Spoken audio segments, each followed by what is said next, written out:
एक विशाल राज्य में एक राजकुमारी रहती थी जिसका नाम था मीरा।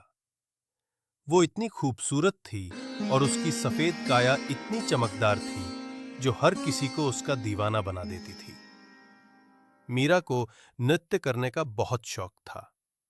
वो अपने महल में अपनी दासियों के साथ नाच गाना करती रहती थी, लेकिन ये चीज उसके भाई को बिल्कुल पसंद नहीं थी। वो हर छोटी छोटी बात पर मीरा को उसके पिता राजवंशी से डांट दिलवाता था। एक दिन मीरा परेशान होकर अपने महल से भाग गई। भागते भागते वो पहुंच गई एक घने रेगिस्तान में। रेगिस्तान की धूप में उसकी काया ऐसे चमक रही थी जैसे रेत पर चांदनी उतर आई हो। उसे देखकर वो और भी ज्यादा खूबसूरत लग रही थी। वो काफी थक चुकी थी। तभी एक नौजवान राजकुमार अपने घोड़े पर सवार वहां से गुजर रहा था। उसने मीरा को देखा और थोड़ा आश्चर्य में पड़ गया। सोचा, इतनी सुंदर लड़की इस वीरान रेगिस्तान में। वो उसके पास गया और बोला, कौन हो तुम और यहां क्या कर रही हो? मीरा ने जवाब दिया, मेरी मर्जी, मैं कहीं भी जाऊं। तुम होते कौन हो? राजकुमार मुस्कुराते हुए बोला, देखो, ये रेगिस्तान बहुत खतरनाक है। अगर किसी ने तुम्हें देख लिया तो वो तुम्हारा पीछा नहीं छोड़ेगा। आओ, मैं तुम्हें एक सुरक्षित स्थान पर ले चलता हूं। मीरा बहुत थकी हुई थी, लेकिन उसने उस पर भरोसा किया, क्योंकि वो ना तो कोई डाकू लग रहा था और ना ही कोई धोखेबाज। वो सुंदर था, जवान था। मीरा उसके साथ घोड़े पर बैठ गई।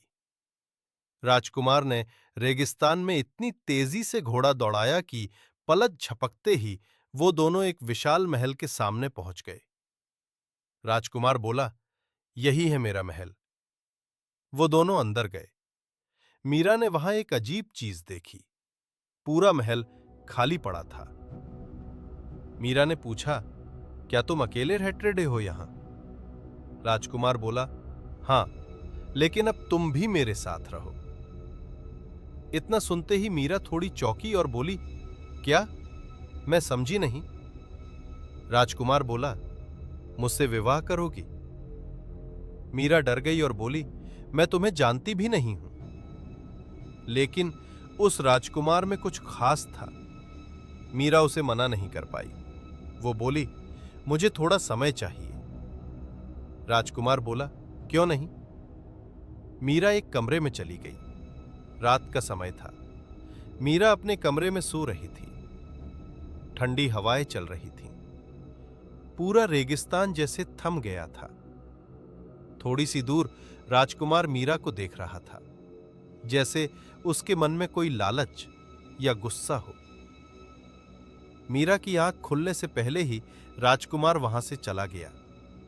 वो जाकर कुछ सोचने लगा, जैसे कुछ बड़ा होने वाला हो। कुछ दिन दोनों साथ रहे और मीरा ने विवाह के लिए हां कह दी। दोनों ने बाहर जाकर विवाह कर लिया और जब वे महल के अंदर लौटे, राजकुमार ने मीरा को बड़े ही विचित्र तरीके से देखा।